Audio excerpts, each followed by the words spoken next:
उस 3 महीने पुरानी प्लानिंग और 3 साल पुरानी खुफिया निगरानी, इन सब का जंग के 7वें दिन खुलासा हो चुका है। आगे हम इजराइल और ईरान की उस पूरी प्लानिंग को भी डिकोड करेंगे जिसने ईरान से उसके सुप्रीम लीडर को छीन लिया। इस हमले का फैसला पिछले साल ही किया गया था। खुलासे के मुताबिक प्रधानमंत्री बेंजामिन नेतन्याहू ने खामेनेई को मारने का टारगेट नवंबर 2025 में ही तय कर लिया था। इजराइल के रक्षा मंत्री इजराइल काट्स ने बताया कि एक सीक्रेट मीटिंग के दौरान खामेनेई की हत्या का प्लान बनाया गया और 2026 में इसे अंजाम देने का फैसला हुआ। खामेनेई की हत्या के प्लान के बारे में अमेरिका को जानकारी दी गई और इस प्लान पर अमेरिकी ने भी जब इजराइल को ग्रीन सिग्नल दे दिया तब प्लान को अंजाम तक पहुंचाने की तैयारी शुरू हुई। तैयारी कैसे शुरू हुई, ग्राफिक्स के जरिए आपको यह भी समझाने का प्रयास करेंगे। सालों की खुफिया निगरानी के चलते इजराइल को खामेनेई के पूरे दिन की मूवमेंट की जानकारी थी। लिहाजा 28 फरवरी को भी इजराइल अच्छी तरह से जानता था कि खामेनेई तेहरान में अपने कंपाउंड में मौजूद रहेंगे और ईरान के अधिकारियों से मीटिंग कर रहे थे।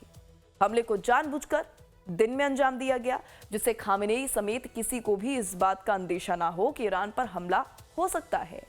खामेनेई को मारने के लिए इजरायली फाइटर जेट्स ने उनके कंपाउंड पर एक साथ 30 बम गिराए और फिर जमीन से 100 फीट ऊपर आसमान की ओर धुएं का गुबार उठा और धुएं का गुबार इतना ऊपर उठा, वो बता रही थी कि हमला कितना बड़ा हुआ होगा और कितना जबरदस्त था। तो इसके पीछे की वजह भी जान लीजिए। बम बहुत ऊंचाई से गिराया गया। हमला जरूर फाइटर जेट से हुआ था जो हवाई लड़ाई का कन्वेंशनल तरीका हो सकता है, लेकिन लड़ाकू विमान से मिसाइल को गिराने का तरीका बहुत अलग था। वो मिसाइल भी अलग थी जो खामेनेई के घर पर कहर बनकर टूटी। तो अब उस तरीके को भी जान लीजिए जो वाकई बेहद दिलचस्प है। दरअसल खामेनेई को टारगेट करने के लिए इजराइल ने F-15 विमान से ब्लू स्पैरो मिसाइल का इस्तेमाल किया। इमारत पर गिरने से पहले ये खास मिसाइल 7वें आसमान पर भेजी गई। मतलब पहले ये किसी बैलिस्टिक मिसाइल की तरह धरती के वायुमंडल की ऊपरी सतह के करीब पहुंची और फिर वहां से सीधा ग्रेविटेशनल फोर्स के सहारे बैलिस्टिक मिसाइल की तरह नीचे आके धड़ाम से गिर गई। उस वक्त खामेनेई IRGC गार्ड के प्रमुख मोहम्मद पाकपुर के साथ मीटिंग कर रहे थे। हमला इतना ज्यादा तीव्र था कि सुप्रीम लीडर के घर के नीचे का बंकर भी ध्वस्त हो गया। यह पूरा खुलासा न्यूयॉर्क पोस्ट के हवाले से किया गया है। खबर यह भी है कि इजरायली अधिकारियों ने हमले से पहले अपना मुख्यालय छोड़ दिया जिससे हमले को लेकर किसी को शक भी ना हो। अब इस हमले के तरीकों को दोबारा एनिमेशन के जरिए आपको समझाती हैं। दरअसल एक साथ F-35 विमान आसमान में पहुंचे। खामेनेई के घर के काफी दूर से निशाना सेट किया गया। खास बात यह भी रही कि इन मिसाइलों में रॉकेट बूस्टर लगे होते हैं। जब विमानों से मिसाइल को फायर किया गया तो रॉकेट उसी वायुमंडल तक ऊपर तक पहुंचा दिया गया जिससे इसे इंटरसेप्ट करना मुश्किल हो गया। इसके बाद वायुमंडल के ऊपर ही रॉकेट से वॉरहेड अलग हो गया और फिर नीचे लॉक टारगेट की तरह नीचे की ओर गिरने लगा। दोबारा से वायुमंडल में एंटर करने के बाद इसकी स्पीड और तेज हो गई और फिर बड़ी तीव्रता के साथ सैकड़ों किलोमीटर की ऊंचाई से खामेनेई के ऑफिस कंपाउंड पर ये गिर जाती है। नहीं देखिए, ये ट्रंप तो हमेशा दिखावा कर रहा है। ये दिखावा जो किया इराक के साथ भी उन्होंने ऐसे तरीके से किया। जब बाद में सदाम हुसैन पकड़ा गया तो देखा वहाँ कोई बायोलॉजिकल वॉरफेयर कुछ भी नहीं था।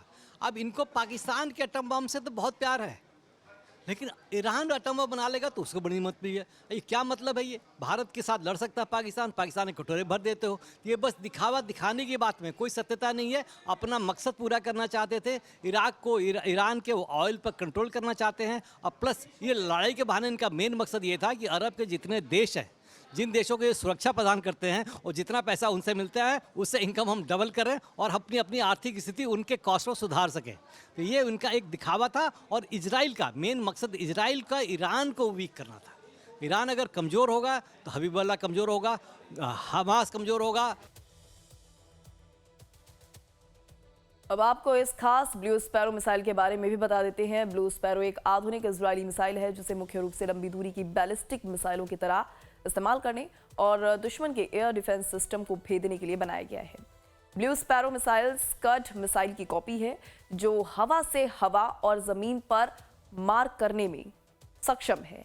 इसकी 5 खासियत जरा आप भी जान लीजिए।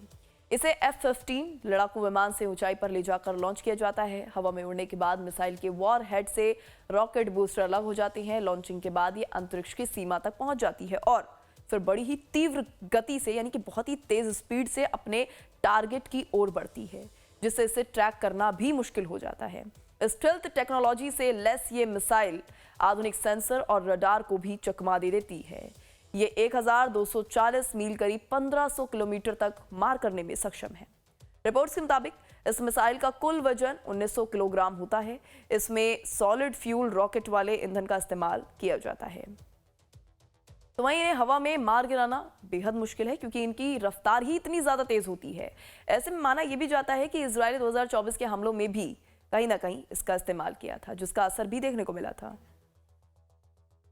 28 फरवरी को जब आयतुल्लाह खामेनी के अंडरग्राउंड बंकर पर हमला हुआ तो उसमें जो वेपन सिस्टम इस्तेमाल किया गया था वह शायद इज़राइल का ब्लू स्पैरो नाम का ज़मीन से ज़मीन पर मार करने वाला एक मिसाइल सिस्टम था।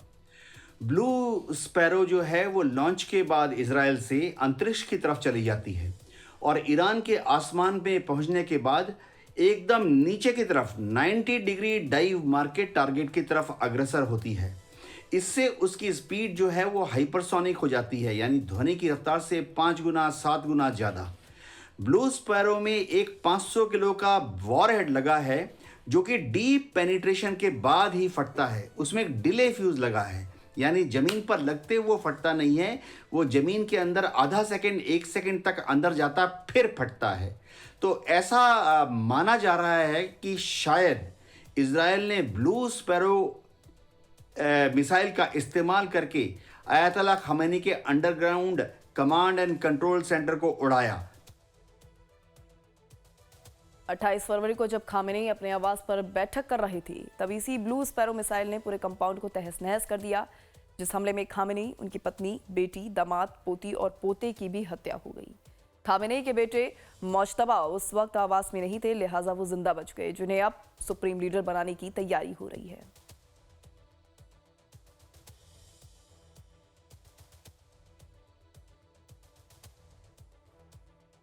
तो वहीं पूरी जानकारी तो 28 फरवरी के ऑपरेशन की है, लेकिन अब जानिए कि कैसे 3 महीने पहले इजराइल ने खामेनी को खत्म करने का प्लान बना लिया। खामेनी के हर एक मूवमेंट की खबर इजराइल को कैसे लगी, इसका खुलासा भी हो चुका है। अयातुल्लाह अली खामेनी को मारने के लिए CIA और मोसाद ने संयुक्त ऑपरेशन तैयार किया, जिसके लिए ईरान में जासूस भी तैनात किए गए। इन जासूसों ने खामेनी की जानकारी इकट्ठा की। इजराइल ने इसके लिए साइबर जासूसी को प्राथमिकता दी, जिसके आउटपुट के आधार पर ईरान पर हमले हुए, जिसमें सबसे पहले सुप्रीम लीडर को ही टारगेट करने का फैसला किया गया।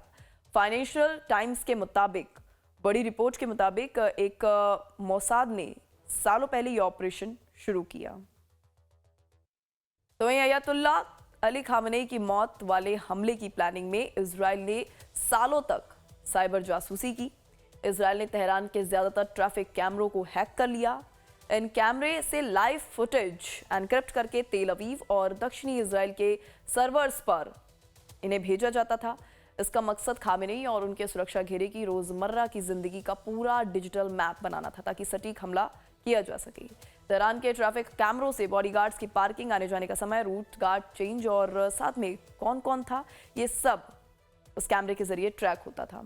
एक कैमरा खासतौर पर खामेनी के कंपाउंड के पास एंगल में रखा हुआ था कि बॉडीगार्ड्स की कारें कहां पार्क होती हैं ये भी साफ दिख पाए। This is very sad, very unfortunate, incident. That vessel was by invitation of our Indian friends attending an exercise, international exercise. It was ceremonial. It was unloaded. It was unarmed. And the only precedent for that was during Nazi time, when they attacked unarmed vessels and armed ships away from combat zone. So Americans are exercising the practice of Nazi Germany when they attacked a ceremonial, unarmed and unloaded vessel. It is very unfortunate.